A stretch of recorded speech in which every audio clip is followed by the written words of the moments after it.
For today, we're going to be talking about university admissions for the United States and Canada.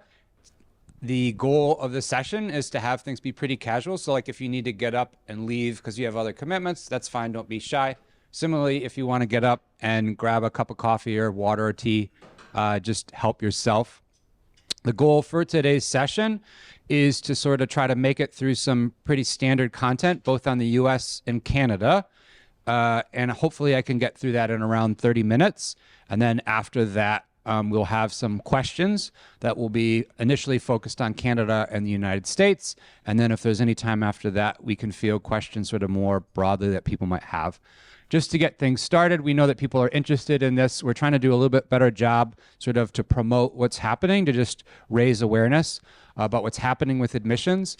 I definitely would want to give a shout out to a new display that we have that Evo from our communications team put together over the summer that people might be interested in.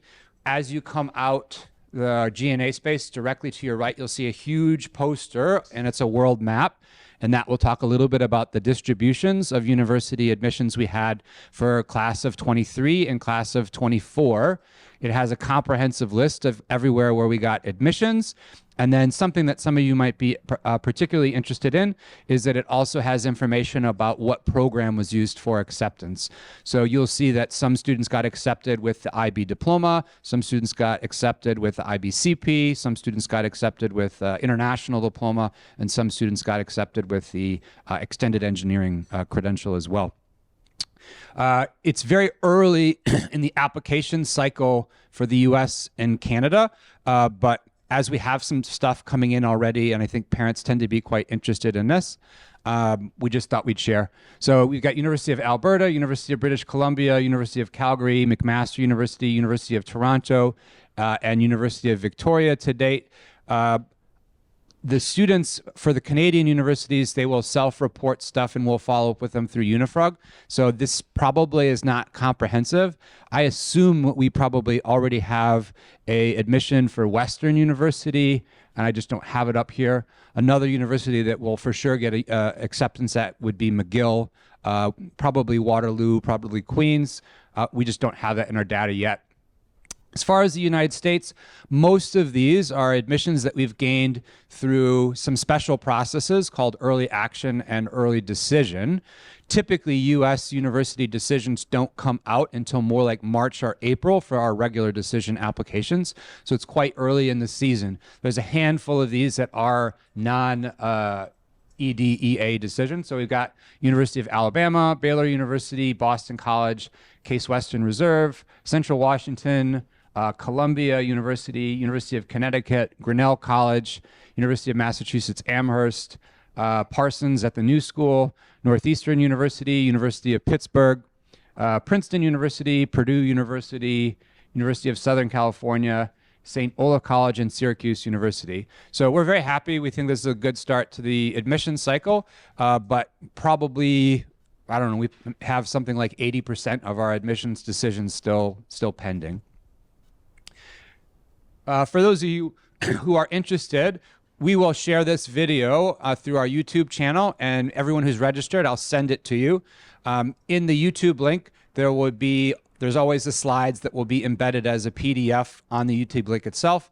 But if you want to have access to the slides right away, you can just scan the QR code and you can get them on your phone.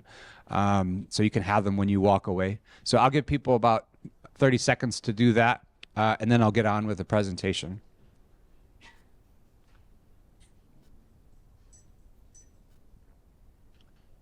If you've come in a little bit late, that's fine. Please help yourself to coffee or tea. It's fine. It's going to be pretty casual. And don't worry, just take a seat wherever you've got some space.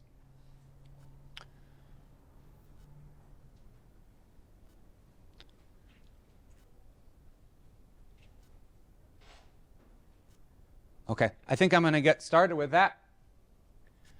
So just a reminder, this event's got some new faces, which is great to see. The way that our counseling department works is that we've got 3 university counselors, and then we have an administrator in our office as well. So in our office, we're divided up by dynasties. So your child will be If they're in Han and Ming, they'll be with Miss Ghosh. If they're in Qing and Song, they'll be with me.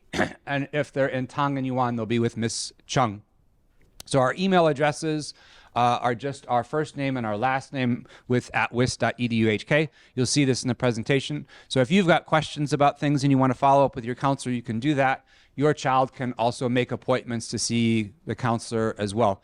We typically work a lot more actively with students who are sort of in year 12 and year 13. We're doing meetings right now with the year 11 students to do their post-16 choices, but there are other students who are reaching out right now for help with summer school applications and other questions like that. So if your child needs any support, make sure that they reach out to us. We'll be happy to help.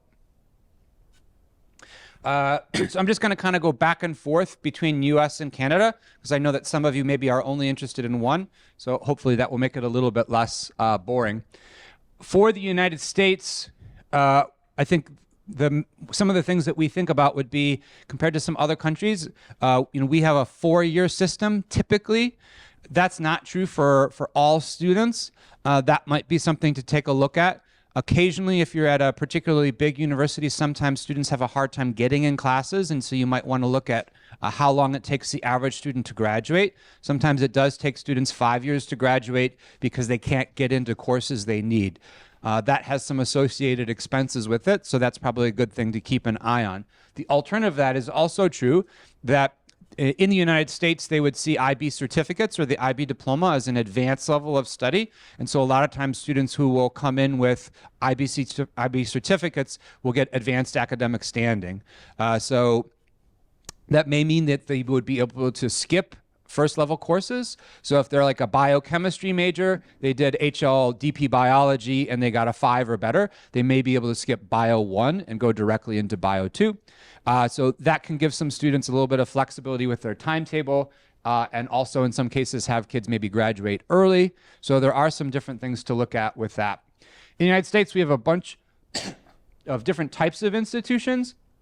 We have about 4,000 degree issuing institutions in the United States. So there's a huge amount of variety and choice that you can look at. The main types of schools we would see is we'd have our public and private universities. In the United States, we have a lot more private schools than in a lot of other countries. In some countries, it's essentially only public institutions. There's no private or public is not better or worse. Some of the most famous, best institutions are public, and some of the most famous, best are private. So I don't see that as an indicator of quality or anything like that. One of the other types of schools that we're trying to do a little bit more to highlight would be a group of schools that are called liberal arts colleges. They tend to be a little bit smaller, maybe less than 10,000 students. A lot of them might be sort of in the 2,000 to 3,000 range. And those schools have more of a focus on interdisciplinary learning, and definitely a big emphasis on sort of reading and things like that, doing research. A lot of those schools, when we say for the United States, college versus university, a university is an institution that can grant graduate degrees and can grant PhDs. And there are benefits to that, but also it sometimes means that professors are focused on doing research, their own research, whereas if you were to go to a liberal arts college, the professors that are there are primarily focused on teaching as opposed to like writing grants and doing research and things like that. So both have their pros and cons. Things to think about. We also have specialized colleges for arts, for example. So there's like, the Rhode Island Institute of Design or Savannah College of Art and Design. Those would be schools that have focus for that. We also would have like Juilliard in New York City, in terms of ballet and music and all that. So also specialized institutions for that. And another type of school that we have is a community college. So if you're familiar with other countries, maybe UK or Australia, you might think about foundation year programs and things like that. In the United States, we have community colleges, which can form sort of a similar part of that strategy. In the US, what's different than a lot of other countries is you can apply what's called undeclared. And so if you apply undeclared, you don't need to know what you're going to study yet. And you can decide what you're going to study at the end of year 1 or the end of year 2 of your studies. I think personally that's a really nice feature to the U.S. education system. A lot of young people don't know what they want to study yet, and they maybe have a lot of anxiety about making the exact, right choice when they're 17 or 18 years old. If you're doing this in the United States, it's not considered a good thing or a bad thing. So if you apply undeclared, it's not like it hurts your application. If you apply declared, it's not like, oh, they know what they want to do. They're more mature. It's really seen as sort of a neutral thing. The last I saw, something like 54% of students will apply undeclared. The only thing that I would note on the issue of applying undeclared is that there are, at a handful of schools, a handful of programs that are called impacted. And so for an impacted program, sometimes these are programs that you have to get into at the point of admissions. The ones that probably would be the most common for that, but that's not universal, would be certain schools for business, certain schools for engineering, and certain schools for computer science. So for example, if you wanted to study computer science at Berkeley, you would need to get accepted to computer science at the point of admissions. You couldn't apply to study French literature, get there, and then become a computer science major later. So that is something to be aware of.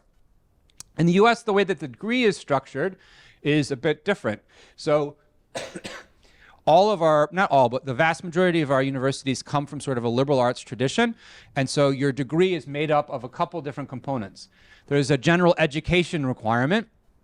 So that means all students who are studying in a US university, so general rule, they are going to have to take some sort of math class. They're going to have to take some sort of social science or history type class. They're going to have to take an English class. They're going to have to take a science class. That's part of having the general education requirements that everyone will need to do. If your student has IB certificates, that would be a lot of times where they would use their IB certificates to skip the general education requirements. So your child has done, let's say, a language B course all the way through the DP. They may then not need to take a second language when they're at university, or something else like that. In addition to your general education requirements, we have what's called a major. For a major, that's your focused area of study. And usually the way that a major works is you have to do a certain number of courses within that major, and then they'd have some other specifications. So for example, for me, I was a history major at university, and so I had to take a certain number of courses. You also have to take a certain number of courses above a certain level of difficulty. And then the third thing that you'd frequently see would be some sort of specific requirement. So for me at my university, for my history major, I had to take a special course that everyone took where we had to write a thesis, like we had to write a big research paper. So with the history, with a major, excuse me, you're going to have a kind of a more intense focus of study, and then you have some of those specific requirements. We have this other thing in the US that's also called a minor, and a minor is like a major, but it's sort of less significant. So for me personally, I have a minor in psychology. And so I have a fewer number of credits in psychology than I do history, and then I didn't have some of those specific requirements. So I could just take a bunch of level 1 introduction to psychology courses without doing like higher level courses with advanced statistics and research and things like that. So that's another way that you can study. And then we also have things called electives. So electives could be you taking any courses that you want just because you're curious and fun and you want to explore. Electives also can be sort of reallocated to other things. So for me, because originally when I graduated from university, I was going into teaching, I used my electives basically as a vehicle to get additional endorsements. So I fulfilled certain requirements to be able to be a licensed teacher in a couple different categories within the United States.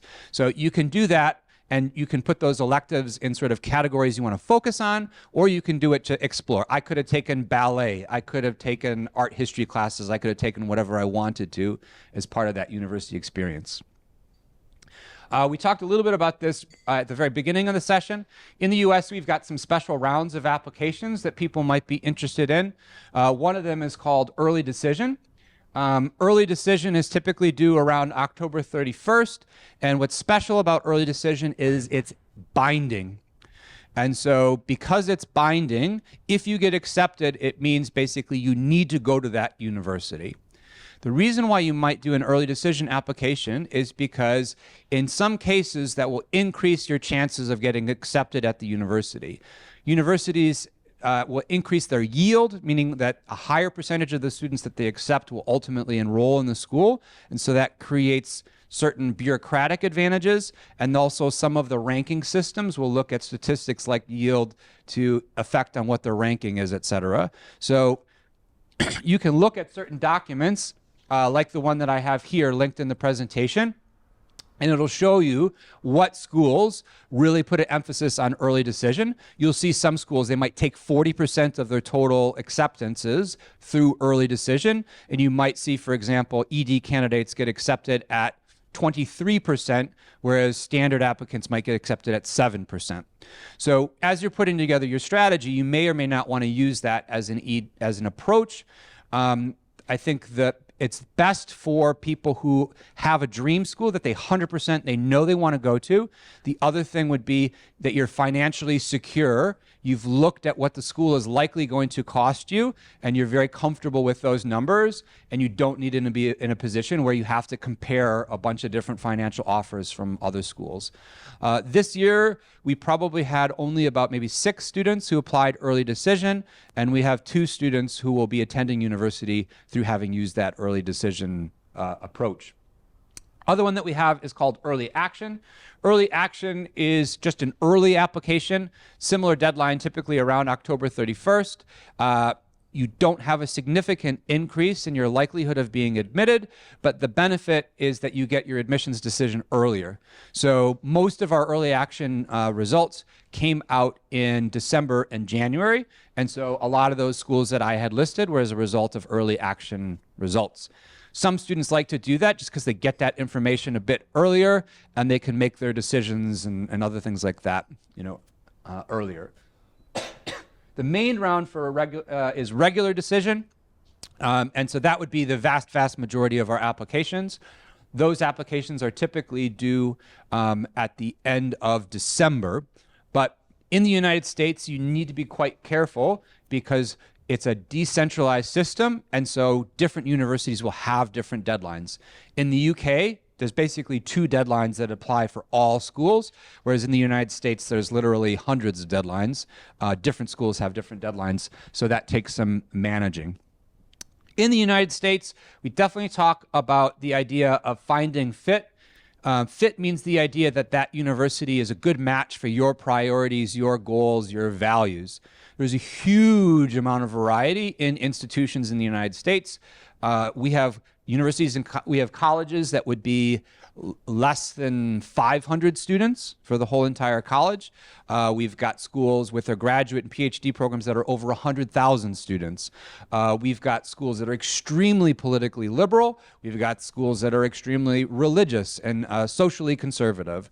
We've got schools that are focused on dance. We've got schools that are focused on computers and technology. So there's really significant differences. I would also say that sort of maybe in terms of the United States, it's also a very large place, and you might notice some significant regional differences in terms of sort of like what people are like, the level of diversity that they have, and other things like that. And if you aren't familiar with the United States intimately, I would remind you that it's a huge state. So if you were to drive from the West Coast to the East Coast on a very good road, that would take you about 60 hours. So it's a big country. Similarly, even within California, like San Francisco and Los Angeles are not close together. I think that's probably like a 10-hour drive or something like that. So it's a very big place. And so if you're thinking like, oh, like my brother lives in Houston, and so I want him to be close to my child, it'd be great for her to be in California. Well, that's a couple-hour flight. It's not very close. All right. Another thing to be aware of for the United States is cost. I think that some people will say that the United States is the most expensive country to study in, and I would say that that information is incomplete. It can be very expensive. Right now, cost of attendance for the most expensive schools in the United States is over $100,000 US a year. So that's very expensive. But the United States is also, I think without doubt, the most generous in terms of scholarships. And so what you will see is many cases, if you go and say, well, how much does this cost? That's not necessarily what you personally will pay, which is, I guess, good, but also quite confusing. The document that I have linked in here, what's really nice about that is that it's got information about helping you figure out what you're actually going to pay and whether or not you are likely to be eligible for different types of financial aid and scholarships. So in the US, we would have in-state tuition, which would be the lowest tuition for people who are benefiting from paying those tax dollars and having a decreased tuition rate. And then we have out-of-state and international tuition, which is going to be more expensive. You will tend to see that public institutions in the United States are the cheapest option, particularly if it's an in-state option for the person who's living in that state. But for our population, sometimes surprisingly for people, that's not true. It's going to actually be the private schools that are probably going to be more affordable for our community, because those private schools, they don't have their state constitution telling them that they have to give a certain amount of money to local people and things like that. So if you go in this link here, it will show you sort of what percentage of international students get financial aid. It will show you sort of what the average aid award is. And they'll also make a distinction between merit aid and financial aid. So merit aid would be, you know, you're really, really smart and we want you to come to our school and sort of lift up our averages. We will give you money to entice you to come because we want you to come so much. Whereas the financial aid is, it's sort of part of the mission of the school to sort of educate people and sort of make the world a better place. They want to have you at the school. They've looked at your financials and they understand that you can't afford the full price. And so they're going to give you money to make that more affordable. So in the United States, it's certainly not uncommon, particularly at a private school, that you would just get a 50% scholarship right off the bat. But it is important that you look at a resource like that, because there are schools where it's very, very likely that you're going to get scholarships and aid, and there are others where you can almost be certain that you won't. And so if you need financial aid and support, there are certain schools that you shouldn't bother applying to in the first place. One of the other things that I would highlight as a way to sort of gain access and also to maybe decrease costs would be that idea of the community colleges. One thing that is open even to international students is this fabulous program in California that's called the 2+2 program. And so what students will do is they'll go to a community college in California and they'll take advantage of the community college to do their general education requirements. And they'll spend their first 2 years in the community college, and then they can transfer over into a state public school, typically in California. California is trying to incentivize this program for sort of, I guess I'd say, social reasons, and that will massively decrease your expenses. So instead of maybe spending $60,000 a year, you're going to spend more like $15,000 a year in your first 2 years, which is going to be a big cost savings. When you get into that state school, you'll graduate and you'll have the standard diploma, and it won't say transferred in through community college. There's no asterisks. You just will get the standard degree. Because of the way that the program is designed, literally there are seats that are set aside for students to transfer in from community college at UCLA, at UC Berkeley. So this is not just something that's sort of an opportunity for some of the more entry-level universities. These would be the elite institutions as well. For the graduating class of 2024, we had a student who I think probably got something like a 36, and when they looked at all of their options, they ended up deciding that they were going to do the 2+2 program with the long-term goal of graduating from a UC school. So that's definitely something to be aware of as an option. When we look at Canada, there's some similarities and some differences. One of the big similarities that I would say for sure is our degrees typically tend to be 4-year degrees. And another thing that would be true would be very, very large country, all right? So the physical distance between British Columbia and going all the way over to Nova Scotia and things like that, it's a massive, massive country. So again, something to be aware of with that. Degrees in Canada typically are 4-year degrees. For their application process, I would say it's a little bit more distinct than in the United States. We'll talk about the United States a little bit more later, but Most of the schools are very similar in the United States, whereas in Canada, there's a little bit more variance. Some of the Canadian applications are very straightforward and there's not that much you need to include. Some of the more selective programs now are including like videos that you have to submit and some supplemental essays and things like that.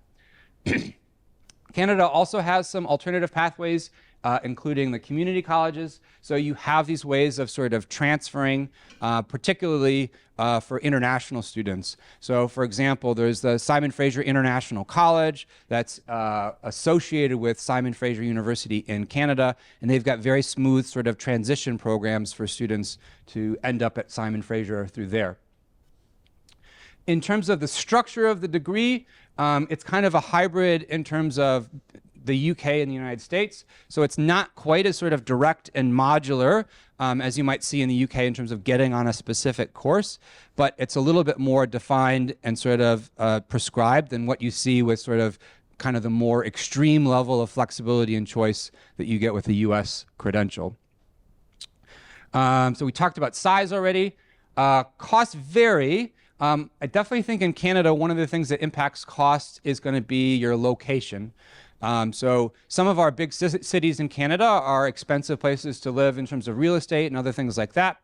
So like UBC is going to be a more expensive school. You're going to have more expensive housing associated with it. Similarly with University of Toronto, that's going to be a more expensive place to live, and your degree is going to be a bit more expensive. If you're in some of the other provinces, your costs will go down, both in terms of your degree and also in terms of like apartments and other things like that. Canadians, what's nice for Canadians is if you have a Canadian passport, you're going to get local fees. In the United States, this is not true. So for me, I'm a US citizen. My children both have US passports. I am lucky in that I get to pay taxes every year to the United States and pay taxes to the state of Wisconsin, and I don't really get a whole lot for it anymore. So my kids will not get in-state tuition in the state that I grew up. I will pay, you know, out-of-state fees and things like that. There's not really a great vehicle to access in-state tuition if you're a US passport holder. If you're a Canadian passport holder, you have access to local fees in Canada. The other one that's cool is that if you're a French passport holder in Quebec, you will also have access to local fees. So that's quite attractive for some of our French families. So a reminder about those community colleges as a transition option. In terms of the application process, at West Island School, we've got this really cool research platform that we call Unifrog. And Unifrog is something that we do to research our universities, and it also will link up with the main application platform that we have for the United States, which is Common App. Probably, I'm going to guess, something like 95% of universities will be on Common App, and that makes the application process a little bit easier. For us as a school, we have what's called a locker on Unifrog, and we can sort of upload all of our references, upload our transcripts, and have all those things associated with your child's account. And then we just basically push a button, and then all of those supporting documents just get pushed to their application. Similarly, for students, when they set up their account on Common App, they will put in all of their demographic information. They will sort of put a lot of sort of universal shared information that all of the universities will be interested in. They only have to do it once, and then it'll get pushed to all those universities. There are, however, some individual institutions and systems that are outside of Common App, so we do need to be aware of that. Most famously would be the University of California system. They have their own application platform. You can apply to all of the University of California schools, so UC Berkeley, UCLA, UC Irvine, UC Davis, et cetera, through that University of California platform. It functions relatively similar to Common App in that like you only have to set up your profile once, and you can sort of send all of your documents all at once. There's a handful of universities that you apply to directly in the United States, and you don't apply to them through one of those platforms. So MIT would be a very famous one, and Georgetown would be another famous one. So when you apply to those schools, you have to set up an account directly with that specific institution. But those schools are definitely by far in the minority. In terms of essays, I'll show you some examples of stuff, but basically the vast majority of institutions in the United States will require one Common App essay, which would be a 650-word essay in response to sort of some prompts that I'll show you in a second. Some of the more selective schools will have what are called supplemental essays. The supplemental essays would be school-specific, and so you might have 3, 4, or even 5 supplemental essays that are specific to that institution. We'll talk about that in a second. In the US, generally speaking, there's 3 letters of reference that will go along with an application. So we have a sort of centralized tutor reference that talks about the student in reference to the context of sort of who they are as a community member at West Island School. How do they contribute to the community? How do they interact with other people? How have they take advantage of their opportunities being a member of our campus? Then you will have 2 subject references as well. And so in the US, it's less about like having a reference specifically for your future major. Typically in the US, even for an institution like MIT, they're going to want to have references typically from kind of 2 distinct disciplines. So for example, maybe one that would be like humanities. So like either maybe English or social science, and then the other one would be like sciences or maths. Even at an MIT, they're going to want to have like an English reference in addition to a math science. They're not looking for, you know, like a physics and a math teacher because it's a tech-focused school. Last week, we've got standardized tests. Some of the things that we used to have in the United States are now gone. So we don't have SAT-2 subject tests, which is something maybe you're familiar with if you went to school in the United States previously. Now we just have either the SAT or the ACT. In the United States in 2025, those 2 tests are interchangeable. So maybe when you were growing up, you heard that the Midwest and the West Coast prefers the ACT and the East Coast prefers the SAT, something like that. That's not true anymore. They don't have a preference. Either one of those is fine. At West Island School, we're encouraging all students who are thinking seriously about the United States to take the SAT or the ACT. We are an SAT testing center, so it's probably easier to do the SAT. We encourage students in year 12 to sit the test for the first time in March of year 12, and many students will sit the test 2 to 3 times. For the SAT, you can do what's called super scoring. So if on your first test you get a great math score but not a great English score, then on your third one you get a great English score but not a great math score, then you can combine those 2 scores to have your best score. And almost all universities in the United States will let you do that.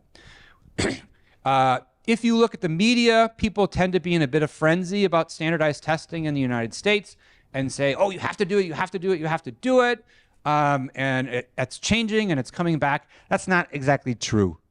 Probably less than 5% of universities and colleges right now are requiring the SAT.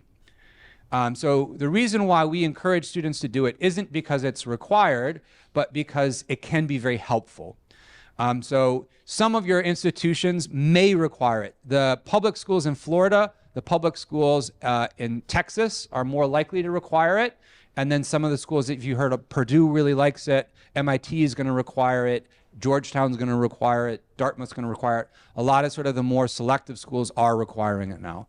So I think our position is sort of twofold. It's better that you have the score if you need it. If you don't end up using it, it's fine, right? But it's nice to have that score if you need it. The other thing is you can decide whether you're going to submit it or not.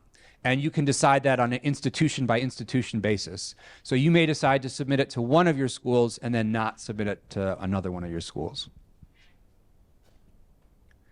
These are some examples. I'm not going to go through them all, but I think it gives you a little bit of a sense for why the US university application process is a bit more onerous. If you do a personal statement for the UK, it's just, this is what I want to study and why. This is the evidence that I have that I'm well prepared for the course, and that's pretty much it.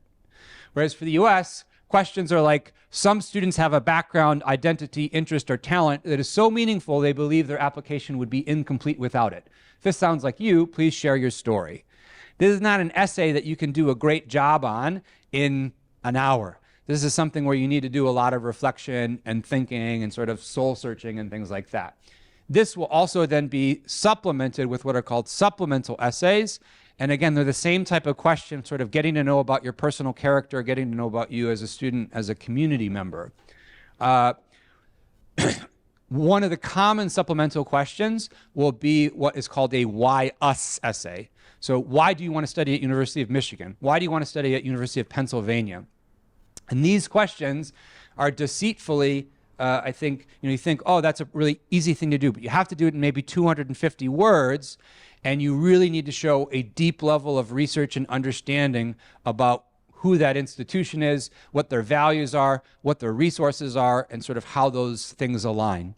And so I did some work with the University of Pennsylvania. They were saying for an application, students should do a minimum of 10 hours of research on the universities that they're applying to. So for you to have a really good answer to a why us essay prompt, you need to really do significant research. Another thing that I would say is that the supplemental questions are also a great way for you to learn more about the school and whether you want to study there or not. So these are some examples of University of Chicago supplemental essay questions, and they're pretty famous for having weird ones. And that gives you a sense of whether you would want to go there or not. Where have all the flowers gone? This is from a Pete Seeger song. Pick a question from a song title or lyric and give it your best answer. A jellyfish is not a fish. Cat burglars don't burgle cats. Rhode Island is not an island. Write an essay about some other misnomer and either come up with and defend a new name for it or explain why it's inaccurate. Name should be kept. Despite their origins in the Gupta Empire of India or Egypt, games like chess and bowling remain widely enjoyed today. What modern game do you believe will withstand the test of time and why? So these are kind of funky, out there, weird questions. There's a certain type of student who sees these questions and thinks they're stupid or thinks, I don't want to answer that question. That's a good sign to you that you don't want to go to that university. Whereas if you see that type of question and you say, oh, that's really interesting, I really want to wrestle with that question, then that's a good sign that that might be a good fit for you. And so that's one of the other purposes of those supplemental essay questions is it's a sort of a values thing. It's to sort of sort people and say, people who like to think about these types of things, talk about these types of things, these are the types of students that we want at our school. And if this isn't you, then maybe you don't want to be at our school. For Canada, as a general rule, you're going to apply directly to the university.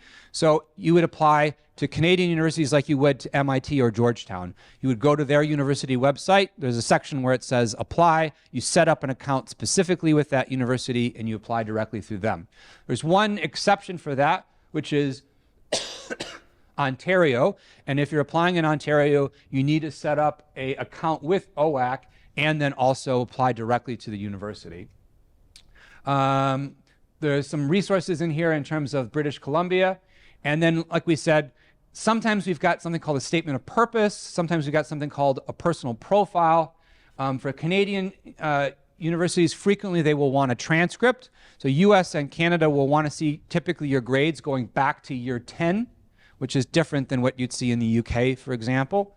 But Canada, a little less common to have references. And then also having a personal statement or something like that is certainly not universal in Canada either. This is a good example of something that you'd see that's specific to UBC. So UBC has this, but the other Canadian universities would have something very different or not have anything at all. So tell us about who you are. How would your family, friends, and or members of your community describe you? If possible, please include something about yourself that you're most proud of and why. What is important to you and why? Describe up to 5 activities that you've pursued or accomplishments achieved in one or more of the following areas. Please outline the nature of your responsibilities within these activities. So again, quite different than what you saw with the Common App stuff, University of Chicago stuff, quite different than what you'd see for something like the UK or Hong Kong, which is, what do you want to study? Why? What evidence do you have that you're ready for the course? For the US, it's going to be a little bit more confusing, unfortunately, and we really recommend that students interact directly with their counselors. If you go to something like the UK for UCAS, there's going to be really pretty explicit, and same thing for Hong Kong. These are the scores that we want for that specific course. United States, you're not going to see that. Instead, sort of the proxies that we see would typically be 2 values, which would be acceptance rates, and then also we can look at average SAT scores. So we can use those, but you really need to interact with your counselor because sometimes even those things are a little bit difficult to decode. Some universities will get a lot more applications, and as a result of that, their acceptance rates will be lower, and it may be sort of in a way artificially deflated, and it's actually a little bit easier to get into than you think it is. The opposite would also be true. I had a young woman who was applying to Barnard, which is a women's school that's part of the Seven Sisters. So these were the women's equivalent to the Ivy League school back in the day. Their acceptance rate seemed comparatively high to something like a Harvard, but they have a lot less people applying. There's a lot less people who've heard of that school. There's a lot less people who want to go to an all-women's university. So when their acceptance rate, says something like 15%, it's actually tougher than you might think because they don't have people who are applying who don't know why they're applying. Harvard's always going to have people who are applying every year who have no business applying. They don't have an appropriate grades. They just think, oh, that's a good school, I want to apply. Whereas some of these other schools, they're going to have maybe people who are a bit more discerning exclusively applying to them. The SAT range stuff is also a bit confusing, right? Because we're in a test optional context, which means that if it's a test optional school, the only people who are submitting scores are people who think that they've got good scores. So because of that, we would say we can look at some resources. We can look at the scores for the 75th percentile, the 50th percentile, the 25th percentile. Typically, we would encourage people who are above the 25th percentile to submit those scores.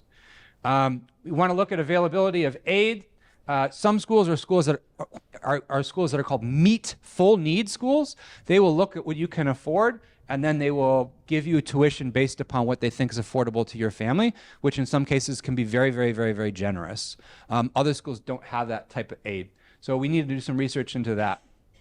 Also, we want to do research into the system and the majors offered. Not all universities offer all majors. That has to do with the size of the school. Campus life, student life, again, what are the requirements for the essays and the prompts? For some of our students who are applying to a lot of aspirational universities, they might end up writing 25 or 30 essays, which is a huge amount of work on top of everything else they need to do. So they need to be very, very organized and do backward planning. They really should start writing those essays, even maybe potentially before they go on their summer vacation after year 12. Again, then thinking about the US. One of the other things that I would recommend that you look at is we have something called a net price calculator in the United States, which has been around for about 10 years, I think.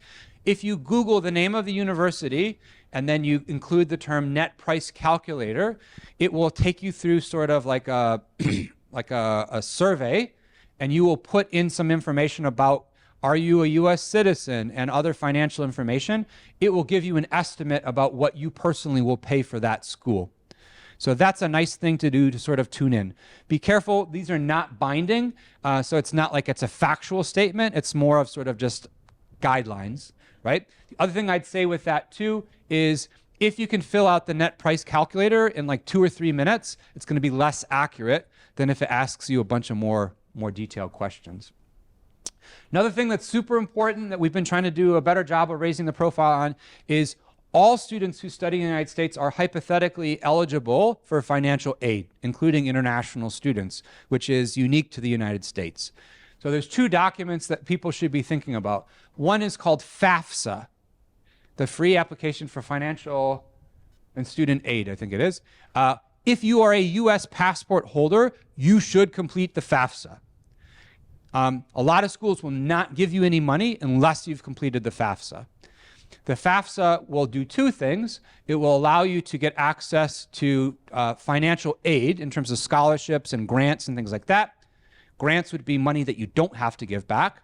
And then if you are a US citizen, you also have access to loans. Some of those loans are subsidized loans, and you don't have to pay interest while the student is in university. And all of those loans should have lower interest rates than if you just got them in the open market. So that's worth checking out. Everyone who's applying in the United States should probably complete the CSS profile. The CSS profile is for both US citizens for private schools and non-US citizens as well. And you can get scholarship money as a result of completing this. So the universities don't want to give you money just for fun. They want to give money to people who need money. you will see for the more selective universities, they don't do merit aid. So Harvard doesn't do any merit aid. Stanford doesn't do any merit aid. They only do financial aid. So if they don't know what your finances are, they don't know what you can afford, and they can't make you a financial aid offer. So both of these now, we've gone through some transitions and stuff. Both of these should be opening now in October, and you should be trying to complete those in October of year 13. It's very, very important. It could easily save you 25 to 50% of what you think you have to pay. So definitely do that.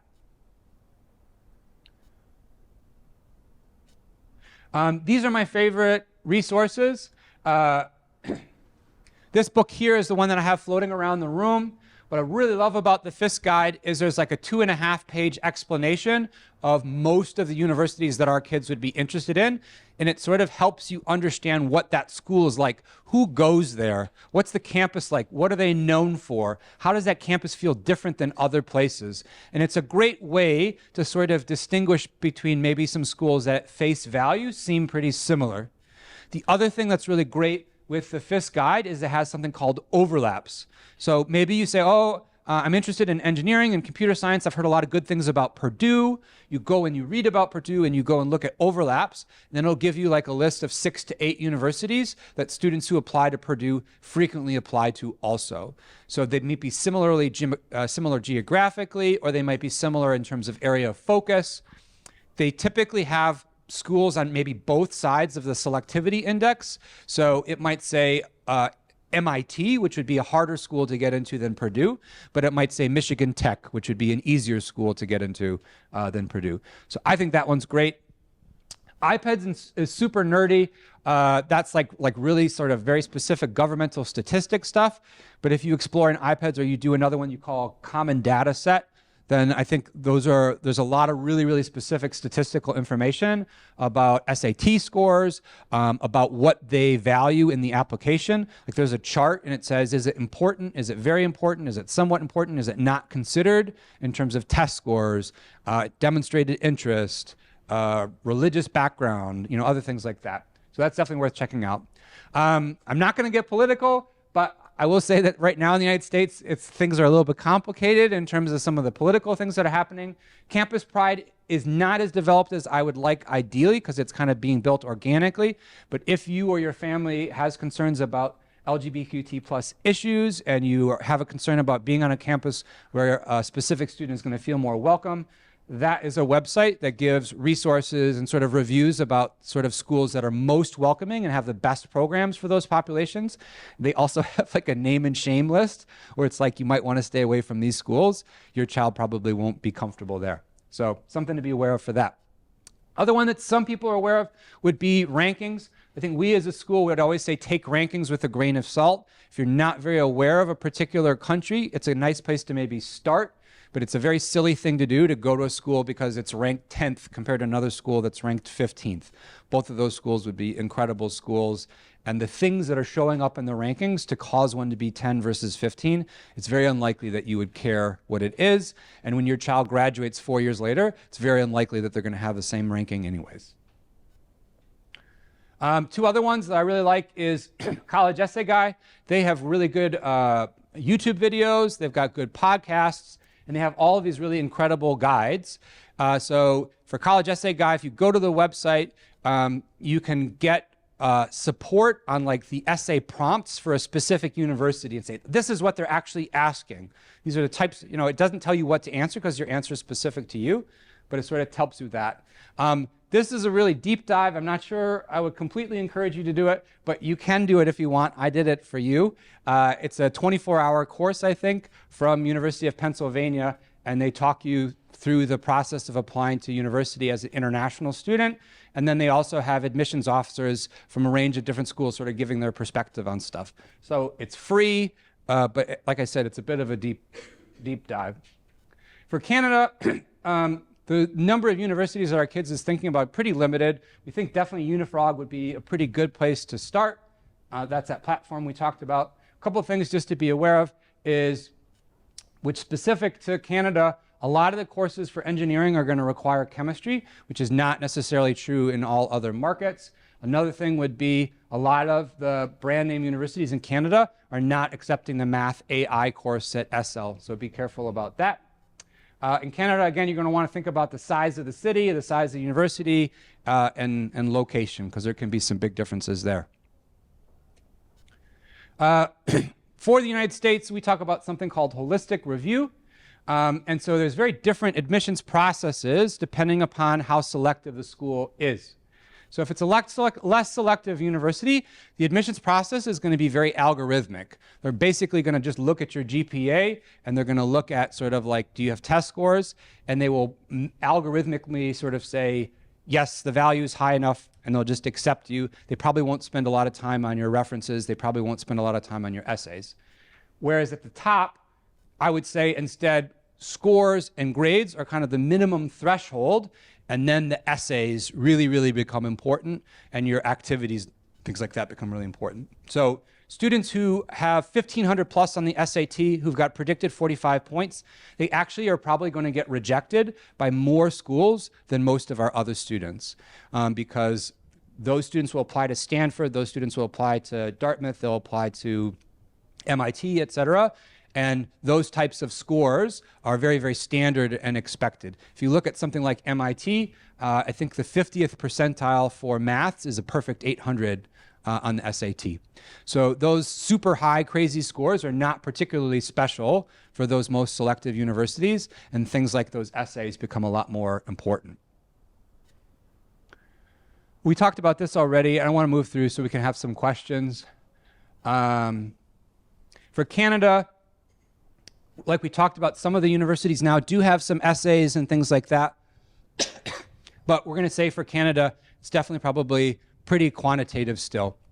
One of the things that I like about Canada is schools like University of Toronto, McMaster's, McGill, UBC. Those are schools that really have amazing global reputations, top tier universities, much more predictable to get into. If you've got a 38 plus for all of those schools, you have a very, very good chance of getting in. So it's definitely a lot more predictable than some of the stuff that we're seeing in the US right now. And that just has to do with the total volume of applications that they're getting. UCLA last year had over 180,000 applications for 6,000 seats. You don't typically see that in other contexts. After graduation, some things to be aware of. United States, definitely some big question marks about your employability in the United States if you don't have a US passport. More opportunities right now in Canada if you don't have a Canadian passport about being able to work. So I definitely would be careful about the idea, I'm going to spend a huge amount of money on a US education with the idea that my child is going to make a huge salary in the United States immediately after graduating. There's some big question marks about that. Graduate school pathway equally viable in both countries, both in terms of using a Canadian degree to stay on in Canada or an American degree to stay on in America, but also if you got a University of Toronto degree, that would be very well accepted in the United States or UK, similar with the US to going to Canada or the UK as well. Last thing, medical school, if you are not a US citizen for the United States, or if you're not a Canadian citizen for Canada, medical school is probably not a viable option. The number of seats that are available is tiny, and the level of expense is huge, and you don't get loans and things like that. So those would be very atypical pathways. We don't typically see that. Additionally, for Canada and the United States, the medical programs are not undergraduate programs. You wouldn't apply for medicine until after you've got your bachelor's degree anyways. All right. I went a little bit longer than I wanted by a lot, so apologies for that. We do have some time, and I don't have an immediate appointment, so I'll take questions from the audience, and then after we finish the formal session, if you had some questions, I'll stick around for a little bit after that. Just as a reminder, this microphone is more for the camera than it is, I think I'm loud enough, so if you ask a question, I'll just repeat your question for the camera. Yeah. I have a question about cost in Canada. Yeah. You mentioned that Canadian passport holders can enjoy local fees. So there's no residency requirement? You don't need to live in Canada or in the province for a certain amount of time? No, if you have a Canadian passport, then you will pay Canadian local fees. And are you then a student would be eligible for aid as well from the bursary grant or student loan? is my understanding that if you have a Canadian passport, then you will have access to all of the same privileges as any other Canadian citizen. Ms. Ghosh, is that right? You agree with that? If you're a Canadian passport, you have same privileges as all Canadians. Yeah. Okay. Other questions? Yep.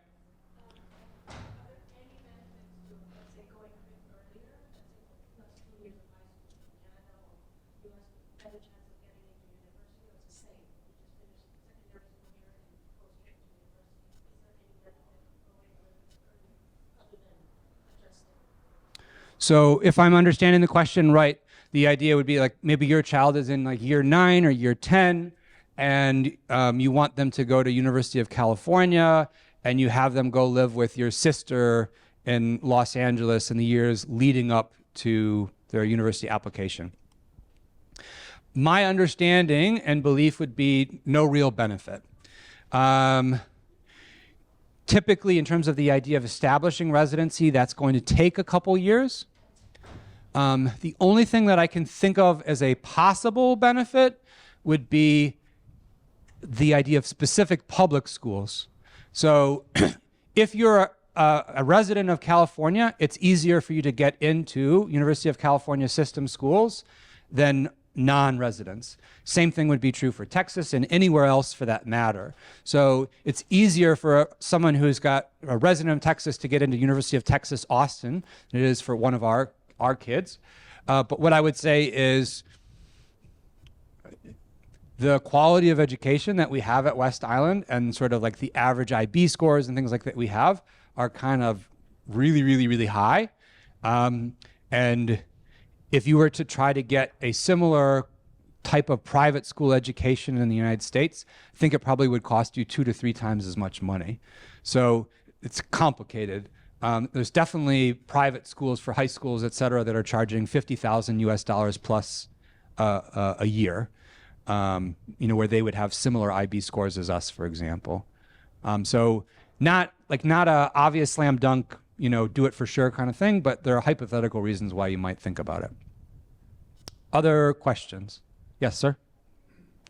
If the kid's heading to the US or Canada, does his GCSE score positive or negative or nothing to do with that?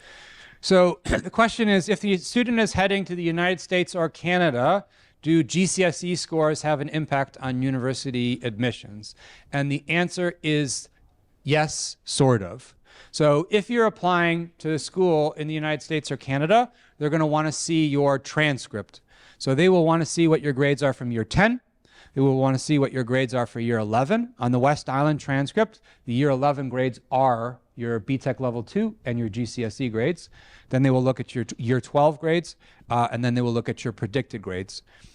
Those grades are important, but your predicted grades will be the most important. And so if your grades are a little bit lower and you have a positive trajectory, it's a much better situation than having good GCSE scores and having a negative trajectory.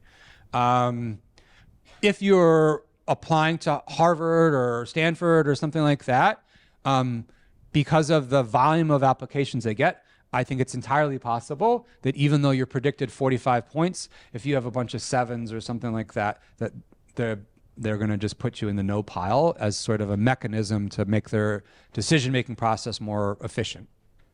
Yeah. Other questions?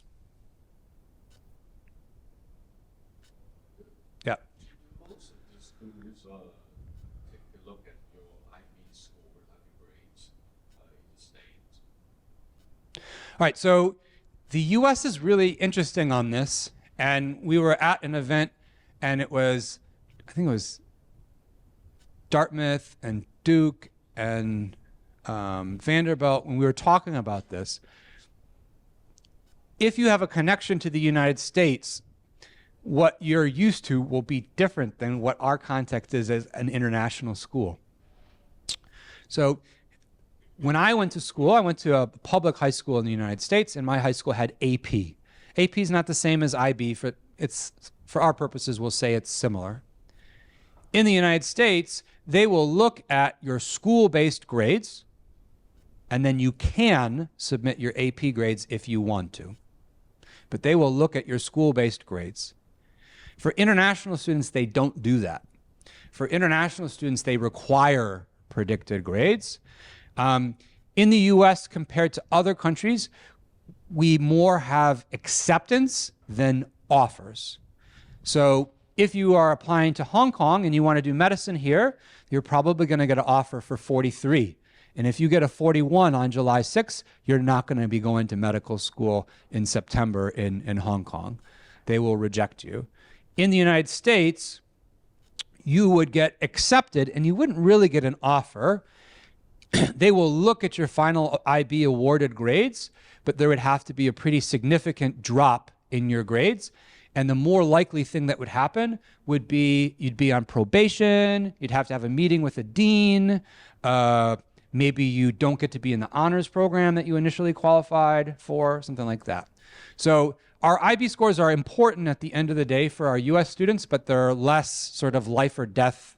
That's extreme. I don't mean it that way. But they're less sort of extremely important. It would be more about, do you get advanced academic standing once you get to university? And the only cases where we really had issues, we did have some kids who got into some very selective schools last year who dropped like 5 or 6 IB points. Those universities contacted us, they contacted the students, they had like a Zoom call, they sort of said, well, what happened and everything. And in the end, everything was okay. And you would not see that in the UK, you would not see that in Hong Kong if a kid, dropped 6 points. Yeah. I think I'll take one more question, and like I said, I can hang around a little bit after that for people if they do have questions, but I know people need to get on their way. Is there any other questions before we wrap up?